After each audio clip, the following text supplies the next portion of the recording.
এই বিষয়টাই ঘটেছে আজ বাংলাদেশ ক্রিকেটে। ওই যে আমি আপনাদের বলেছিলাম, গাছে তুলে দিয়ে মই কেড়ে নিয়েছে, বাংলাদেশকে গাছে তুলেছে আর তারপর মই কেড়ে নিয়েছে পাকিস্তান। দ্বিচারিতাটা একবার ভাবুন। সাংবাদিক সম্মেলন করে বলছেন, আমরা পাকিস্তানের পাশে আছি, সহমর্মিতা জানাচ্ছি, যদি পাকিস্তানকে আউট করে দেওয়া হয় তাহলে আমরাও আউট হয়ে যাব। কিন্তু স্কোয়াড ঘোষণা হয়ে গেছে তারপরের দিনই, যেদিন তিনি এই নাটকটা করলেন। ওখানে গিয়ে বলেছে যে আমরা এখনো সিদ্ধান্ত নিতে পারিনি, সরকার জানাবে। মানে যেদের স্কোয়াড হয়ে গেছে তাদেরকে গিয়ে বলছে, মনোবল ভেঙে দিচ্ছে যে আমরা খেলবো কি খেলবো না এখনো সরকার জানায়নি, কিন্তু স্কোয়াড ঘোষণা হয়ে গেছে, তাদেরকে গিয়েই আবার এই কথা বলছে। Final decision will be taken either on Friday or next Monday. বলছে আমাদের খুব ফলপ্রসূ আলোচনা হয়েছে, বুঝতে পারছেন। কিন্তু প্রাইম মিনিস্টার মিয়া মোহাম্মদ নওয়াজ শরীফ শেহবাজ তিনি আমাকে বলেছেন যে আমরা সমস্ত অপশন খোলা রেখে এই বিষয়টা এগোব। রওশন নকভি সাংবাদিকদের সামনে এসে আরো এক ধাপ উঁচিয়ে তিনি বলেছেন যে আমরা বিশ্বকাপ জিতব, আমরা যদি বিশ্বকাপ খেলি তাহলে আমরা বিশ্বকাপ জেতার জন্যই খেলবো, আর সেই বিশ্বকাপ বাংলাদেশকে উৎসর্গ করব। ভাই ভাই সম্পর্ক না? এই আমিনুল ইসলাম বুলবুল আউট হয়ে গেলেন, রান আউট, তখন তিনি মাঝ পিচে ব্যাট ফেলে কান্নাকাটি শুরু করে দিলেন। কি হলো কি করলেন আপনি আমার সঙ্গে, এটা কি করলেন? মাহসিন নকভি তখনও সহমর্মিতা থেকে দূরে হাসেননি, তিনি খিল্লি ওড়াইছেন। কিভাবে? তিনি পাশে গেলেন, গিয়ে বললেন, আরে বুলবুল ভাইয়া কাঁদেন না, আমি আসি তো, আমি আপনার জন্য লড়াই করব। কিভাবে লড়াই করবে? বলছি যদি আপনাকে আউট দিয়ে দেওয়া হয় তাহলে আমিও আউট হয়ে যাব। ওপর দিয়ে খেলতেই চেয়েছিলেন, ওপর দিয়ে, আর শেষ চালটা চেলে দিয়েছেন জয় শাহ। বুঝতে পারছেন? শেষ চালটা চেলে দিয়েছেন জয় শাহ। এবার কি করবে? রেস্ট অফ ওয়ার্ল্ড 11-এর সঙ্গে ম্যাচ হচ্ছে পশ্চিম পাকিস্তান প্লাস পূর্ব পাকিস্তানের, মানে এখন যেটা বাংলাদেশ। ধরুন পিছে ব্যাট করছে, স্ট্রাইকার এন্ডে রয়েছে মাহসিন নকভি আর নন স্ট্রাইকার এন্ডে রয়েছেন আমিনুল ইসলাম বুলবুল। একটা বল এলো, মাহসিন নকভি ঠুকিয়েই 1 রানের জন্য আমিনুল বুলবুলকে ডেকে নিল যে আসো রান নিতে হবে, আসো। যেই আমিনুল বুলবুল মাঝ পিচে এসে গিয়েছেন তখন তিনি তাকিয়ে দেখছেন তার সঙ্গে তো ধোঁকা হয়ে গিয়েছে। মাহসিন নকভি তো ক্রিজ ছেড়েই বেরোননি। যতক্ষণে তার হুঁশ ফিরেছে, পেছন ফিরে আবার নন স্ট্রাইকার এন্ডে তিনি ফিরতে যাবেন, ঠিক সেই সময় তিনি রান আউট। এই বিষয়টাই ঘটেছে আজ বাংলাদেশ ক্রিকেটে। ওই যে আমি আপনাদের বলেছিলাম, গাছে তুলে দিয়ে মই কেড়ে নিয়েছে, বাংলাদেশকে গাছে তুলেছে আর তারপর মই কেড়ে নিয়েছে পাকিস্তান। এখন তারা বলছে, একবার বলছে আমরা খেলবো, একবার বলছে আমরা খেলবো না, একবার বলছে 3টে বিকল্প আছে, একবার বলছে আমরা ফাইনাল ডিসিশন জানাবো সোমবারের মধ্যে। আইসিসি কিন্তু এত কিছুর মধ্যে নেই। আইসিসি একটাই বিকল্প তৈরি করে রেখে দিয়েছে। কি সেই বিকল্প আপনাদের জানাবো আজকের এই এপিসোডে। মূলত আমি এই মাহসিন নকভির মুখোশ খুলব। তিনি কিভাবে ব্যক্তিগত শত্রুতার তুলতে গিয়ে, ব্যক্তিগত প্রতিশোধ তুলতে গিয়ে বাংলাদেশ ক্রিকেটকে বলির পাঠা করে ছাড়লেন এই মাহসিন নকভি, সেটাই আজকে আপনাদের সামনে পরিষ্কার করব। তাহলে চলুন শুরু করা যাক রণক্ষেত্র। আপনাদের সঙ্গে রয়েছে আমি নারায়ণ। শুরুতেই বলে রাখি, গলার অবস্থা খুব একটা ভালো নেই, তবে আপনাদের জন্য আমি আজকে এই এপিসোডটা সাজিয়েছি, এটা বলা খুবই জরুরি, তাই শেষ পর্যন্ত অবশ্যই দেখবেন। শুরুতেই একটা লাইক করে দেবেন। রণক্ষেত্রের প্রতিটি এপিসোড দেখার জন্য সাবস্ক্রাইব করে রাখুন আর +24x7। চলুন তাহলে শুরু করা যাক। দেখুন, আমি আজকে নাম দিয়েছি যে বিসিবি রাইট আর আইসিসি রং। এটা নিয়ে বিশাল কাটাছেঁড়া চলছে সোশ্যাল মিডিয়ায়, দেখছি। আমিও তাদেরই দলে যারা বলছেন যে বাংলাদেশ ক্রিকেট বোর্ড যে সিদ্ধান্ত নিয়েছে একদম সঠিক সিদ্ধান্ত নিয়েছে। সত্যিই তো, সবার আগে নিজেদের আত্মসম্মান, মান সম্মান, মর্যাদা, তারপর সব কিছু। এই জায়গায় বাংলাদেশ ক্রিকেট বোর্ড একদম ঠিকঠাক ডিসিশন নিয়েছে। আর শেষ পর্যন্ত যদি আপনারা এই এপিসোড দেখেন তাহলে আপনাদের কাছে পরিষ্কার হয়ে যাবে যে বাংলাদেশ ক্রিকেট বোর্ড যে সিদ্ধান্ত নিয়েছে তা এক ফোঁটাও ভুল সিদ্ধান্ত নয়। ভাবছেন হঠাৎ করে কেন আমি কথা বলছি, তার কারণ বাংলাদেশ ক্রিকেট শুরুতেই বললাম বলির পাঠা হয়েছে, আর এই বলির পাঠা মানে তাকে বলি দেওয়ার জন্য খাড়া হাতে নিয়ে দাঁড়িয়ে আছেন কে? এই মাহসিন নাকভি। সেটাই আজকে আপনাদের সামনে খোলসা করব। দেখুন, ESPN ক্রিক ইনফো করেছে এই খবরটা হয়েছিল 24শে জানুয়ারি, ঠিক যেই দিন ICC বাংলাদেশকে বলেছে দাদা ভাই আপনাদের খেলতে হলে ভারতেই আসতে হবে, আপনারা বলছেন ভারতে আসবেন না, ঠিক আছে আপনারা আসতে পারেন, আমরা স্কটল্যান্ডকে নিয়ে নিয়েছি। আচ্ছা, সেই দিন মাহসিন নাকভি একটা নতুন নাটক শুরু করেছে। এর আগে থেকে তো যে নাটকগুলো আপনাদের কাছে আমি পরিষ্কার করেইছি, এই দিন থেকে তার আবার একটা নতুন নাটক শুরু হয়। কি নাটক সেটা? বলছে Naqvi cast uncertainly on Pakistan's participation in T20 world cup after Bangladesh ouster. বাংলাদেশকে তার সঙ্গে অন্যায় করা হয়েছে, বাংলাদেশকে যদি T20 বিশ্বকাপ না খেলানো হয় তাহলে নাকি পাকিস্তানও বিশ্বকাপ খেলবে না, এরকম একটা হুমকি তিনি দিয়ে বসেন সাংবাদিক সম্মেলন করে। কি বলেন? Pakistan participation at the upcoming Men's T20 World Cup 2026 has been thrown into uncertainty after the PCB chairman Mahasin Naqvi said a final decision would be made after talking a Pakistan government. বলছে আমরা সরকারের সঙ্গে আলোচনা করব, এই নিয়ে আলোচনা করার পর আমরা ফাইনাল ডিসিশন জানাবো যে আমরা T20 বিশ্বকাপ খেলবো হ্যাঁ কি না। আর বাংলাদেশে তো বিশাল রব উঠে গেল, হ্যাঁ দেখছেন পাকিস্তান সত্যি বাংলাদেশের ভাই, বাংলাদেশ খেলবে না তাই পাকিস্তানও দেখছেন। মাহসিন নাকভি তার আগে থেকে তো বারে তুলে দিয়েছে বাংলাদেশকে, তাই এই ডিসিশন, এই গল্প, মাহসিন নাকভির এই নতুন নাটক শোনার পর তারা সত্যি খুব উচ্ছ্বসিত হয়েছিল, উল্লসিত হয়েছিল, কিন্তু সেই উচ্ছ্বাস কতক্ষণের? বলছে speaking shortly after the ICC officially removed Bangladesh from the T20 world cup owning the to their refusal to play in India, Naqvi accused the ICC of double standards favoring India and termed what happened to Bangladesh an injustice. বলছে বাংলাদেশের সঙ্গে যেটা হয়েছে সেটা injustice, অবিচার হয়েছে। আর কি বলেছেন তিনি যে ICC নাকি ডাবল স্ট্যান্ডার্ড নিয়েছে ভারতকে ফেভার করতে গিয়ে। তার মূল বক্তব্য হচ্ছে এইটা। তার রাগটা কোথায়? আমি বারবার আপনাদের বলেছি তার রাগটা কোথায়। আপনি জানেন কি না জানি না, এই মাহসিন নাকভি হচ্ছেন আসিম মুনিরের শালা, মানে এমন শালা, মানে এ শুধু PCBর প্রেসিডেন্ট তা নয়, ACCর প্রেসিডেন্ট তা নয়, এ পাকিস্তানের ইন্টেরিয়ার মিনিস্টারও, মানে আমাদের এখানে যাকে স্বরাষ্ট্রমন্ত্রী বলা হয়। তার মানে বুঝতে পারছেন তার কত ক্ষমতা, পাকিস্তান থেকে তার কত ক্ষমতা, পাকিস্তান গভর্নমেন্টে তার কত ক্ষমতা। আর এই ক্ষমতাটা তাকে ব্যবহার করছে পাকিস্তান গভর্নমেন্ট বাংলাদেশকে 12টা বাজিয়ে দেওয়ার জন্য। বলছে our stands on world cup participations will be what the government of Pakistan interest me. He said the prime minister is not in Pakistan right now, when he returns I will able to give you our final decision. It's the government decision, we obey them, not the ICC. বলছে আমরা ICC কে মানি না, আমরা শুধু আমাদের সরকারকে মানি।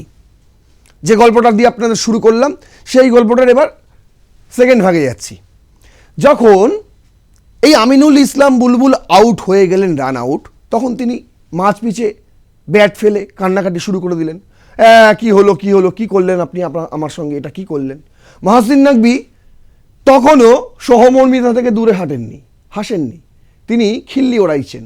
কিভাবে? তিনি পাশে গেলেন, গিয়ে বললেন আরে বুলবুল ভাইয়া কাঁদেন না, আমি আসি তো, আমি আপনার জন্য লড়াই করুন। কীভাবে লড়াই করবে? বলছি যদি আপনাকে আউট দিয়ে দেওয়া হয় তাহলে আমিও আউট হয়ে যাব। ধরুন আম্পায়ার হচ্ছেন জয় শাহ, তিনি ICC, তিনি বলছেন এরকম কোনো নিয়ম নেই, যে আউট হয়েছে তাকেই তো আউট দিতে হবে রে ভাই, ওকে আউট দিলে আপনিও আউট হয়ে যাবেন, এরকম কোনো নিয়ম আছে? এরকম হবে না। তখন মাহসিন নাকভি বলছেন না আমি তাহলে আমার কোচের সঙ্গে কথা বলবো। গভর্নমেন্ট, শেহবাজ শরীফ সেই টিমের কোচ, শেহবাজ শরীফ হঠাৎ করে মাঠে নামলেন, যে কি হলো কি হচ্ছে ব্যাপারটা বুঝতে পারছি না। তিনি নামলেন মাঠে, তার সঙ্গে মাহসিন নাকভি গিয়ে কথা বললেন যে এরকমভাবে ওকে আউট দিয়ে দিয়েছে তাহলে আমিও আউট হয়ে যাব। শেহবাজ শরীফ এসে বললেন না এরকম করা যায় না। এরকম করা যায় না। ওই শেহবাজ শরীফের সঙ্গে মহসিন নকভির সেই সময় ঠিক কী কথা হয়েছে, মানে কোচের সঙ্গে স্ট্রাইকার এন্ডে থাকা ব্যাটসম্যানের ঠিক কী কথা হয়েছে সেটা এর পরের ভাগে বলছি আপনাদের। দেখুন এবার গল্পটা দেখুন। বলছে India today, Pakistan announced T20 world cup squad after boycott threats by Mohsin Naqvi. বুঝতে পারছেন, মহসিন নকভি যখন বলছে আমরা বয়কট করতে পারি এই বিশ্বকাপ, আমরাও খেলবো না, যেদিন বললেন 24 তারিখ, ঠিক তার পরের দিন 25শে জানুয়ারি পাকিস্তানের স্কোয়াড ঘোষণা হয়ে গেল T20 বিশ্বকাপের জন্য। দ্বিচারিতাটা একবার ভাবুন। সাংবাদিক সম্মেলন করে বলছেন আমরা পাকিস্তানের পাশে আছি, সহমর্মিতা জানাচ্ছি, যদি পাকিস্তানকে আউট করে দেওয়া হয় তাহলে আমরাও আউট হয়ে যাব, কিন্তু স্কোয়াড ঘোষণা হয়ে গেছে তারপরের দিনই, যেদিন তিনি এই নাটকটা করলেন। বলছে Pakistan have named their 15 member squad for the T20 world cup 2026 after Pakistan cricket board PCB chairman Mohsin Naqvi's strong comments over Bangladesh removal from the tournament. Naqvi had said that Pakistan participation depends on their government approval. যতক্ষণ না সরকার আমাদের permission দিচ্ছে আমরা এই T20 বিশ্বকাপ আমরা boycott করব। কিন্তু দেখুন স্কোয়াড ঘোষণা হয়ে গেল, যেখানে সালমান আলী আগা তিনি ক্যাপ্টেন, আর কে আছেন ওই যে আবরার আহমেদ, বুঝতে পারছেন তো ওই লোকটি, বাবর আজম আছে, আচ্ছা ফাইম আশরাফ আছে, দেখুন এখানে ভালো ভালো নাম আছে, ফখর জামান, এরা সব আছে। খওয়াজা মোহাম্মদ নাফে একজন উইকেট কিপার, আরেকজন উইকেট কিপার আছে সাহিবজাদা ফারহান, এনাকেও আপনারা চেনেন, আরেকজন উইকেট আছে উসমান খান, তিনটে উইকেট কিপার স্কোয়াডে রয়েছে, কিন্তু রিজওয়ান নেই। বাবর আজম আছে, রিজওয়ান নেই, হ্যারিস রফ নেই। দেখুন এখানে আপনি সায়েন্স আফ্রিদিকে পাবেন, সাদাফ খানকে পাবেন, উসমান তারিককে পাবেন, হ্যারিস রফ নেই। হ্যারিস রফ মনে আছে তো, ওই যে কী সব দেখিয়েছিল এশিয়া কাপে, এত আন্দোলন করলো, মানে মাঠে দাঁড়িয়ে এত প্রতিবাদ করলো, এত প্রতিবাদ, তার সঙ্গে জাস্টিস হয়েছে? আপনি বলুন তো মহসিন নকভি, আপনি বলছেন বাংলাদেশের সঙ্গে ইনজাস্টিস হয়েছে, আর হ্যারিস রফ আপনাদের জন্য কত কি করলো, মাঠে দাঁড়িয়ে যুদ্ধ করে ফেললো, তাকে আপনারা T20 বিশ্বকাপের দল থেকে বাদ দিয়ে দিলেন। এটা কি জাস্টিস হলো? যাই হোক, দেখুন এখানে কিন্তু স্পষ্ট করে দিয়েছে স্পোর্টস ইয়ারই, তারা বলছে Mohsin Naqvi ক্লিয়ার্স air on Pakistan T20 world cup পার্টিসিপেশনস after squad announcement. Squad যখন অ্যানাউন্সমেন্ট হয়ে গেছে তখন এটা আর বুঝতে অসুবিধা হয় না যে পাকিস্তান বিশ্বকাপ খেলবে। তাহলে এতক্ষণ কি হচ্ছিল? এতক্ষণ নাটক হচ্ছিল, যে নাটক মহসিন নকভি বারবার করেন, দেখানোর চেষ্টা করেন আমরা ভারতের সমান, আমাদের ভারতের মতন গুরুত্ব দিতে হবে। বুঝতে পারছেন, মানে এমন একটা ব্যবহার করেন যেন ভারতের ভাই নয় পাকিস্তান, এটা ভাবতে হবে, ভারতের ছেলে সন্তান। বুঝতে পারছেন, প্রসব করেছিল ভারত, পাকিস্তানকে প্রসব করেছিল। শুনতে খারাপ লাগলে এটাই সত্যি, ভাই হতে পারে বাংলাদেশ আপনাদের, কারণ বাংলাদেশকেও প্রসব করেছিল ভারত, খারাপ লাগলে এটাই সত্যি। দেখুন তারপরে শেহবাজ শরীফের সঙ্গে আর তুলনা করে ভারতের সঙ্গে, আরে মা রে মা, ভারত হচ্ছে মা তোদের, বাংলাদেশ পাকিস্তানের মা ভারত, তুলনা কোথা থেকে আসে? এটা মায়ের সঙ্গে সন্তানের তুলনা হয়? ভাই তুলনা হতে পারে, ভাই হতে পারে, মায়ের সঙ্গে সন্তানের তুলনা হয়? যত সব গর্ধ। এই যে মহসিন নকভি, শেহবাজ শরীফ বিশাল আলোচনা করেন এরপর কি করবেন না করবেন। এই যে আমি বললাম না, রেপ স্পোর্টস করেছিল, একটা হেডলাইন করেছে কত সুন্দর দেখুন, বলছে মহসিন নকভি যেন সিনেমার নাম, আর সাবটাইটেল দেওয়া হয়েছে বেগানি সাদি মে আব্দুল্লাহ দিওয়ানা। আহা, কেন? তার কারণ হচ্ছে তার স্বভাব চরিত্রটাই এরকম, বুঝতে পারছেন? দেখুন বলছে সেপ্টেম্বর 2025-এও তিনি এই ধরনের একটা নাটক করেছিলেন। কি করেছিলেন? The PCB demanded that match referee Andy Pycroft be replaced else Pakistan would not take the field for their game against UAE at the 2025 Asia cup. Asia কাপের 2025-এর এশিয়া কাপে ইউনাইটেড আরব এমিরেটসের বিরুদ্ধে খেলতে নামবেন না বলেছিল পাকিস্তান, এই মহসিন নকভি। কেন? তার কারণ বলছে যে আম্পায়ার রয়েছে, যে ম্যাচ রেফারি রয়েছে অ্যান্ডি পাইক্রফট, তাকে সরিয়ে দিতে হবে। কেন? তার কারণ হচ্ছে যে হ্যান্ডশেক বিতর্ক হয়েছিল, মনে আছে আপনাদের, এশিয়া কাপে ভারতের সঙ্গে সূর্য কুমার যাদব ম্যাচ জেতার পরে হ্যান্ডশেক না করেই তিনি চলে গিয়েছিলেন, প্যাভিলিয়নে চলে গিয়েছিলেন। সেই ম্যাচের রেফারিও কিন্তু ছিলেন এই অ্যান্ডি পাইক্রফট, কিন্তু অভিযোগ যখন জানানো হয় তার বিরুদ্ধে, সেই পয়েন্টটা তিনি উল্লেখ করেননি। কি উল্লেখ করেছিলেন? তিনি বলেছিলেন যে অ্যান্ড্রু পাইকট ম্যাচ পরিচালনা করতে পারেন না। আরে আপনার থেকে শিখবে? আপনি একজন রাজনীতিবিদ, আপনার থেকে ক্রিকেট শিখবে একজন আম্পায়ার? অদ্ভুত। এই অভিযোগ দিয়ে তাকে বলছে তাকে বাদ দিন, না হলে আমরা টিম নামাবো না, খেলবো না। প্রায় কত 1.5 ঘন্টা 2 ঘন্টার মতো লেট করলো তারা। লাস্ট পর্যন্ত কি হলো? বলছে the controversy stemmed from the no handshake in India Pakistan fixture and the PCB accused Pycroft of mishandling the situation. The ICC stood firm and ruled that Pycroft did not breach any match protocols. ICC বলে দিয়েছে ভাই এরকম কিচ্ছু হয়নি, আপনারা যেটা বলছেন, যে অভিযোগ করছেন তার কোনো সত্যতা নেই। The PCB eventually relented. The Pakistan belatedly took the field, better late than never. তারপর শেষ পর্যন্ত তারা টিম নামাতে বাধ্য হয়, সেই ম্যাচটা খেলেও। ভয় ছিল যে হেরে যাব না তো, সেই জন্য টিম নেওয়া ছিল। আরে যে টিম আমেরিকার কাছে হেরে যায়, ইউএসের কাছে হেরে যায়, মনে আছে তো? ওই 159 হয়েছিল, টাই হয়ে গিয়েছিল, তারপর সুপার ওভারেও হেরে গেছে, বুঝতে পারছেন? গ্রুপ স্টেজ থেকে বিদায় হয়ে গেছিল 2024 টি20 ওয়ার্ল্ড কাপ। এবারও রয়েছে ইউএসের সঙ্গে খেলা। যদি তারা খেলে এই বিশ্বকাপ, খেলবে তো অবশ্যই, কারণ এগুলো তো সব নাটকবাজ, সবই নাটক। খেলতে তাদের হবেই। আর যদি না খেলে তার কি খাড়া যে নেমে আসবে, বাংলাদেশের চেয়েও বেশি খাড়া, বড় খাড়া নেমে আসবে পাকিস্তান ক্রিকেট বোর্ডের বিরুদ্ধে। দেখুন তারপরে কেন দিয়েছে এই হেডলাইন। তারপরের গল্প হচ্ছে জানুয়ারি 2026 24শে জানুয়ারি তার এই নতুন নাটক, Naqvi cast doubt on Pakistan participations at the upcoming T20 World Cup. Our stand regarding World Cup participations will be what the government of Pakistan instruct me. He told reporters this was on the heel of the ICC's decision to replace Bangladesh with Scotland. এটা তার, যেটা আমি আপনাদের শুরুতে বললাম। 25শে জানুয়ারি তিনি দেখুন বলছে, Naqvi made the members of the Pakistan T20 world cup squad in Lahore. লাহোরে এই যে স্কোয়াড ঘোষণা হয়েছে দেখালাম, যে 15 জনের স্কোয়াড, তাদের সঙ্গে একটা আলোচনা সভায় তিনি যোগদান করেন। যোগদান করে তাদেরকে বলেন, tell them that the Pakistan government would decide the future course of the action as regards the participation in the ICC's office. বলছে the players noted in the affirmative. ওখানে গিয়ে বলেছে যে আমরা এখনও সিদ্ধান্ত নিতে পারিনি, সরকার জানাবে। মানে যেদের স্কোয়াড হয়ে গেছে তাদেরকে গিয়ে বলছে, মনোবল ভেঙে দিচ্ছে যে আমরা খেলবো কি খেলবো না এখনও সরকার জানায়নি, কিন্তু স্কোয়াড ঘোষণা হয়ে গেছে, তাদেরকে গিয়েই আবার এই কথা বলছে। কত বড় গর্ধব হলে এই ধরনের কাজ করতে পারে। যাই হোক, 26শে জানুয়ারি কি হয়? 26শে জানুয়ারি এই ছবিটা উঠে আসে। Naqvi made Pakistan prime minister Shehbaz Sharif and then come off with the post on X, formally Twitter. They said, এই সাক্ষাতের পর তিনি একটা টুইট করেন, সেখানে তিনি লেখেন, had a productive meeting with the prime minister Mian Mohammad Nawaz Sharif, briefed him on the ICC matter and he directed that we resolve in while keeping all option off the table. It was agreed that the final decision will be taken either on Friday or next Monday. বলছে আমাদের খুব ফলপ্রসূ আলোচনা হয়েছে, বুঝতে পারছেন? কিন্তু prime minister Mian Mohammad Nawaz শরীফ শেহবাজ তিনি আমাকে বলেছেন যে আমরা সমস্ত অপশান খোলা রেখে এই বিষয়টা এগোবো। তো এই ডিসিশন নিতে কতদিন সময় লাগবে? নয় শুক্রবার পর্যন্ত, তা নয় মন্ডে, সোমবার পর্যন্ত, পরের সপ্তাহ। বুঝতে পারছেন? আরে কদিন বাদেই তো বিশ্বকাপ শুরু হয়ে যাবে, কি করবি তখন?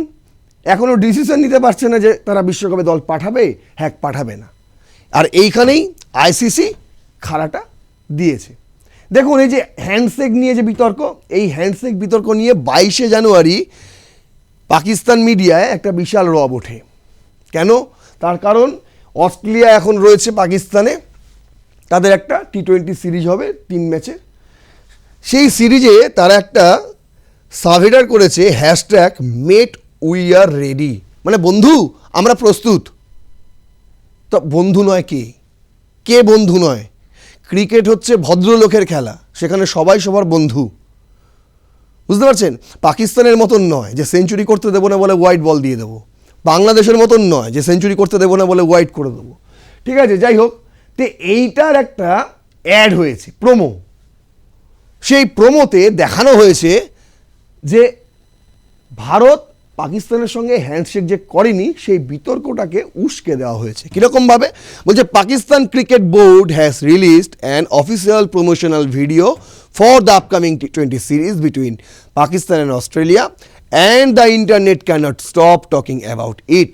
সবাই তো ছিচি করছে, তারপর বলছে কোনো রকম মিল নেই, তবুও আপনারা মিশিয়ে দিয়েছেন কীরকম বলছে the promo standard movement comes when a taxi driver refuse to accept fair from his Australian passenger. এমনি আপনারা যান পাকিস্তানে দেখুন, সবাই এরকম, শুধু আপনাদের মতন রাজনীতিবিদরা ছাড়া।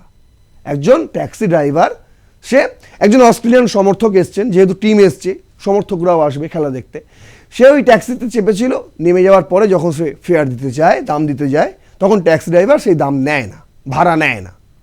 এটা তো কালচার, এটা তো ভারতীয় ভূখণ্ডের কালচার। আর পাকিস্তান তো ভারতীয় ভূখণ্ডের অন্যদিকে নয়, ভারতবর্ষের মধ্যেই পাকিস্তান, এটা আপনাকে বুঝতে হবে।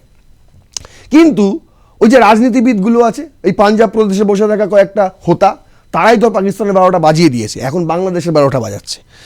এটা ভালো, খুব পিকচারাইজেশন করেছে, খুব দারুণ বিষয়। বলছে the grateful Australian thanks him but forgets two shake hands.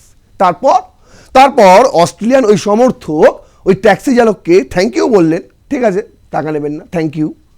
তারপরে তিনি বেরিয়ে গেলেন, হ্যান্ডশেক করলেন না, অপমান। হ্যান্ডশেক করেননি, পাকিস্তানের অপমান, বুঝতে পারছেন? ওই ট্যাক্সি ড্রাইভারের সঙ্গে ওই অস্ট্রেলিয়ান সমর্থক হ্যান্ডশেক করেননি, ওইটাকে জাতীয় অপমান হিসেবে দেখানো হচ্ছে প্রমোশন ভিডিওতে, জাতীয় অপমান হিসেবে। কেন? তার কারণ তার পরের লাইনটা দেখুন, বলছে তার ড্রাইভার স্মাইল অ্যান্ড সেজ, তারপর ওই ট্যাক্সি ড্রাইভার একটু হাসে, তারপর বলে you forgot to shake hands, look like you also stay with our neighbours. আপনি তো হ্যান্ডশেক করতে ভুলে গেলেন, মনে হচ্ছে আপনি প্রতিবেশী দেশে থেকে এসেছেন। ভাবুন, এরকম একটা ডায়লগ একজন ট্যাক্সি ড্রাইভারের মুখে বসানোর কি দরকার ছিল? কি দরকার ছিল? এটা তো ট্যাক্সি ড্রাইভার, শুধু ট্যাক্সি ড্রাইভার বলছি না, সাধারণ মানুষ। আপনি যান, পাকিস্তানি ব্লগ আমি অনেক দেখি, ইন্ডিয়ানরা যায় পাকিস্তানে, সেই সমস্ত ব্লগ দেখি, সেখানে যা আতিথেয়তা সাধারণ মানুষের, মানে ইন্ডিয়ান বললে তারা বুকে টেনে নেয়, খাবার এমনি খাইয়ে দেয়, পয়সা নেয় না, এরকম মানুষজন সেখানে পাকিস্তানের সাধারণ মানুষ, কখনো খারাপ বলা যায় না তাদের। কিন্তু তাদেরকে এইভাবে রাজনীতির বোড়ে করে তাদেরকে প্রচার করা হচ্ছে। ভাবুন কতটা কষ্টদায়ক এই জিনিসটা। আর আপনাদের সঙ্গে হ্যান্ডশেক কেউ করবে না। আজকে ইন্ডিয়া করেনি, আপনাদের অ্যাডেই অস্ট্রেলিয়ার সমর্থক করেনি, আগামী দিনে দেখবেন কেউ করবে না, কেউ না, গোটা বিশ্ব আপনাদের সঙ্গে হ্যান্ডশেক করবে না, কারণ আপনাদের হাতে রক্ত লেগে আছে, রক্ত। আর ওই রক্ত মাখা হাতে কেউ হ্যান্ডশেক করে না। এবার দেখুন, এই যে বৈঠক হয়েছে শেহবাজ শরীফের সঙ্গে, কার? ওই যে মাহসিন নকভি। ওই বৈঠকের পর 3টে বিকল্প বাইরে নিয়ে আসা হয়েছে, যুগান্তর করেছে। বাংলাদেশের সমর্থনে পাকিস্তানের ভাবনায় 3 বিকল্প। কি বলছে? প্রতিবাদ করতে হবে, তাই প্রতিবাদের বিকল্প কিছু চিন্তাভাবনাও রেখেছে পাকিস্তান ক্রিকেট বোর্ড। প্রথমে তো বলছিল তারা বয়কট করবে, এখন বলছে না, বয়কট করলে হবে না, তার কারণ তাদের তো দাবি মেনে নেওয়া হয়েছে রে ভাই। শুনুন, মাহসিন নকভির ব্যক্তিগত প্রতিশোধটা কেন, কি কারণে, কোথা থেকে এলো? চ্যাম্পিয়ন্স ট্রফিতে ভারত বলেছিল পাকিস্তানে খেলবো না, মাহসিন নকভি একগুঁয়ে স্বভাবে তার গো ধরে বসেছিল, বলেছিল যে আমরা আয়োজক দেশ, আমরা এই ম্যাচ পাকিস্তানের বাইরে আয়োজন করব না, ভারতের খেলতে হলে পাকিস্তানি আসতে হবে। কিন্তু দেখুন, পাকিস্তানকে ভারত এই কথাটা নভেম্বরে জানিয়েছিল, অথচ সেই চ্যাম্পিয়ন্স ট্রফি শুরু হওয়ার কথা ছিল ফেব্রুয়ারিতে, কত মাস আগে জানিয়েছিল। তারপরেও সে কাঠি করার চেষ্টা করেছিল, কিন্তু আইসিসি তাকে কোনো রকম গুরুত্ব দেয়নি। দুবাইতে একটা হোটেলেই ভারতীয় টিমকে রেখেছিল এবং একটি মাঠেই গোটা টুর্নামেন্ট খেলেছিল ইন্ডিয়া। তাতে তার গায়ে বড় বড় ফোসকা পড়ে গিয়েছিল, ফোসকা। তখন থেকেই তিনি আইসিসিকে বলতেন, আইসিসি একদম দ্বিচারিতায় ভরপুর, ভারতের জন্য সব কিছু করে, পাকিস্তানের জন্য করে না। আরে ভারত ব্যবসা দেয়, পাকিস্তান দেয়টা কি? বলছে ভারত পাকিস্তান ম্যাচ হবে না, ব্রডকাস্টারদের লোকসান হয়ে যাবে। কত বড় লোকসান! হবে না, ভারত পাকিস্তানের ম্যাচ হবে না। শুনুন, আমাদের আইপিএল ম্যাচ, আমাদের যে বিভিন্ন যে সম্প্রচার জায়গাগুলো রয়েছে, জিও বলুন, হটস্টার বলুন, সেই সমস্ত কিছু জায়গায় গিয়ে দেখবেন আইপিএল, এক একটা আইপিএল ম্যাচ কত মানুষ দেখে। আর আপনাদের আন্তর্জাতিক ম্যাচও তত মানুষ দেখে না। শুধু ইন্ডিয়ায় যত দর্শক রয়েছে না, শুধু ইন্ডিয়ায় যত দর্শক রয়েছে, আপনাদের পাকিস্তান, বাংলাদেশ, আরও যত সব আছে, চায়না, আপনাদের আমেরিকা, এই সমস্ত যত যত আপনাদের বন্ধুবান্ধব দেশ আছে, ওই সব দেশও ক্রিকেটের অত দর্শক নেই। এটা বাস্তব কথা, শুনে রাখতে হবে। সেই জন্যই ইন্ডিয়া ব্যবসা দেয়, তাই ইন্ডিয়াকেও দেখে আইসিসি। এটাই হচ্ছে মূল কারণ। আপনারা ব্যবসা দিন, আপনাদেরও দেখবে। আপনারা ব্যবসা ক্ষতি করেন, বলছে খেলবো না, খেলতে হবে না, চলে যা। আইসিসির কাছে কিন্তু বিকল্প রয়েছে। আগে এই 3টে বিকল্প বলে দিই পাকিস্তানের, তারপর আইসিসির বিকল্পটা আপনাদের বলবো। প্রথম বিকল্প, বাংলাদেশের ক্রিকেট সমর্থকদের প্রতি সংহতি প্রকাশের জন্য টি-20 বিশ্বকাপের ম্যাচগুলোতে পাকিস্তানি খেলোয়াড়রা কালো বাহুবন্ধনী বা ব্ল্যাক আর্মব্যান্ড পরে মাঠে নামতে পারে। প্রথমে বলছিল শুধু ইন্ডিয়ার ম্যাচের বিরুদ্ধেই, প্রথমে তো বলছিল ইন্ডিয়ার ম্যাচটা আমরা খেলবো না। তখন কি হতো যদি না খেলতি? যদি আবার সুপার 8-এ খেলা পড়তো, সেখানেও খেলতো না, কি হতো? কোনো যায় আসতো না, ভারত জিতে যেত। আবার সেমিফাইনালেও যদি খেলা পড়তো, তখনও খেলতো না, ভারত ফাইনালে পৌঁছে যেত ওয়াক ওভার নিয়ে, কিছুই হতো না, কিছুই হতো না। ভারত বরং চ্যাম্পিয়ন হয়ে যেত, আরও সুন্দরভাবে চ্যাম্পিয়ন হয়ে যেত। কিন্তু একই সুযোগ যখন পাকিস্তান পায়, মনে আছে আপনাদের ওই যে সিনিয়র যে ওয়ার্ল্ড কাপ হলো একটা, মনে আছে? ভারত তো খেলেনি, যুবরাজ সিং যে ক্যাপ্টেন ছিল যে টিমে, ভারত পাকিস্তানের সঙ্গে গ্রুপ স্টেজেও খেলেনি, আবার সেমিফাইনালে মুখোমুখি হয়েছিল, সেমিফাইনালেও খেলেনি। ওয়াক ওভার পেয়ে পাকিস্তান ফাইনালে চলে গিয়েছিল, আর সেই ম্যাচ গো হারান হেরেছিল এবি ডিভিলিয়ার্সের অধিনায়কত্বে সাউথ আফ্রিকার কাছে, মনে আছে সেই ম্যাচ? এরা সুযোগ পেয়েও জিততে পারে না, আবার বলছে নাকি ভারতের সঙ্গে ম্যাচ খেলবো না। আজ খেললেও এখন বলছে কালো ব্যাচ পরে আমরা খেলবো, এখন বলছে প্রতিটা ম্যাচেই আমরা কালো ব্যাচ পরে খেলবো। কে মারা গেছে ভাই? বাংলাদেশ তো মারা যায়নি, তুই মেরে ফেলেছিস, তুই ওকে খুন করেছিস নিজে হাতে, বিসিবিকে। দ্বিতীয় বিকল্প কি? 15ই ফেব্রুয়ারি নির্ধারিত ভারত বাংলাদেশ ম্যাচ বয়কট করতে পারে পাকিস্তান দল। সূত্রের ভাষ্য অনুযায়ী ভারতীয় আচরণকে কারণ হিসেবে দেখিয়ে এই সিদ্ধান্ত নেওয়া হতে পারে। বয়কট করে দে, ভারত ওয়াক ওভার পেয়ে যাবে। তৃতীয় বিকল্প, টি-20 বিশ্বকাপে পাকিস্তান যে ম্যাচগুলো জিতবে সেগুলো বাংলাদেশের ক্রিকেট সমর্থকদের উদ্দেশ্যে উৎসর্গ করা হবে। মহসিন নকভি সাংবাদিকদের সামনে এসে আরও এক ধাপ উঁচিয়ে তিনি বলেছেন যে আমরা বিশ্বকাপ জিতব, আমরা যদি বিশ্বকাপ খেলি তাহলে আমরা বিশ্বকাপ জেতার জন্যই খেলবো, আর সেই বিশ্বকাপ বাংলাদেশকে উৎসর্গ করব। ভাই ভাই সম্পর্ক না? বাংলাদেশ ক্রিকেটটাকে একদম ধ্বংস করে দিয়ে এখন বলছে আমরা বিশ্বকাপ জিতবো, বাংলাদেশের জন্য জিতবো। এবার সোমবার শুক্রবার অবধি ওয়েট করতে হবে। আইসিসি সেই ধর্না ধরে বসে আছে, বুঝতে পারছেন? ওই যে শেহবাজ শরীফ এসেছিল, ওই যে মাঠের গল্পটা বলছিলাম, শেহবাজ শরীফ আসলো, তিনি কোচ ওই টিমের, এসে মহসিন নকভির সঙ্গে কথা বলে তিনি জানালেন যে আমাদের কাছে 3টে বিকল্প আছে এবং সমস্ত বিকল্প আমরা নিয়েই কিন্তু এই কথা বলবো। কি কি বিকল্প? এই 3টে বিকল্প তারা দিয়েছে। এই 3টে বিকল্প তারা গিয়ে আম্পায়ার যে ছিলেন জয় শাহ, আইসিসি যাকে বলছি, তাকে জানিয়েছেন। তখন আইসিসি অত কিছু না ভেবে, যে আম্পায়ার ছিলেন জয় শাহ, তিনি অত কিছু না ভেবেন একদম তখনই বলে দিয়েছেন, আচ্ছা আমিনুল বাবু, বুলবুল বাবু, আপনি একটু দাঁড়িয়ে যান, কেন? একটু আমরা চেক করব অ্যাকচুয়ালি আউটটা কে। যদি মনে হয় পাকিস্তান আউট হয়ে গেছে তাহলে আপনি পিছিয়ে থেকে যাবেন, তার কারণে একসঙ্গে তো দুজন আউট হতে পারে না, রান আউটে, বুঝলেন? দেখতে হবে ও ক্রিজের মধ্যে ছিল কি না মহসিন নকভি ও প্রান্তে, এটাও দেখে নিতে হবে। সব কিছু দেখে তারপর দেখব। যদি মহসিন নকভি নিজে থেকে আউট হয়ে বেরিয়ে যেতে চায় তাহলে আমরা বুলবুলকে আর আউট দেবো না। গল্পটা বুঝতে পারলেন না? হিন্দুস্তান টাইমস করেছে এই খবর, এক্সক্লুসিভ খবর, এবং এই মুহূর্তে সোশ্যাল মিডিয়ায় ভাইরাল। কি? আইসিসি বাংলাদেশকে স্ট্যান্ড বাই রেখে দিয়েছে। কেন? এই যে দোলাচল, মহসিন নকভি একবার বলছে খেলবো, একবার বলছে খেলবো না, খেলতে হবে না, আমরা অপশান আছে। প্রথমে হচ্ছিল উগান্ডা নাম উঠে আসছিল, কেন উগান্ডাকে নিয়ে আসবো? আমাদের কাছে এত সুন্দর প্রতিদ্বন্দ্বী রয়েছে বাংলাদেশ। যদি পাকিস্তান এই বিশ্বকাপ বয়কট করে তাহলে আইসিসি ওই জায়গায় বাংলাদেশকে খেলাবে। সমর্থ শর্ত কিন্তু লাগু হয়ে যাবে। দেখুন, বাংলাদেশ বলেছিল আমাদের ভারতের নিরাপত্তা নেই, আমরা শ্রীলঙ্কা খেলতে চাই, তাদেরকে শ্রীলঙ্কাতেই খেলতে দেওয়া হবে, ভারতে আসতেও হবে না। বরং 15ই ফেব্রুয়ারি যে ভারত পাকিস্তান ম্যাচ ছিল সেটা ভারত বাংলাদেশ হয়ে যাবে, আমরা দুধের স্বাদ ঘোলে মিটিয়ে নেব, কোনো চাপ হবে না। চাপ কার হয়ে যাবে? মহসিন নকভির। তিনি ওপর দিয়ে খেলতে চেয়েছিলেন, ওপর দিয়ে, আর শেষ চালটা চেলে দিয়েছেন জয় শাহ, বুঝতে পারছেন? শেষ চালটা চেলে দিয়েছেন জয় শাহ। এবার কি করবেন?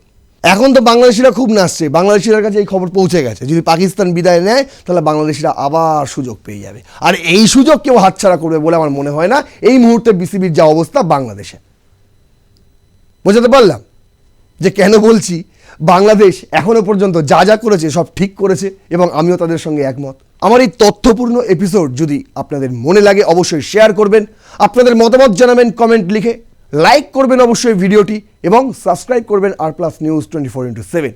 এখনকার মতন এই পর্যন্তই, ততক্ষণ দেখতে থাকুন রণক্ষেত্রের বাকি এপিসোডগুলি। জয় হিন্দ, বন্দে মাতরম।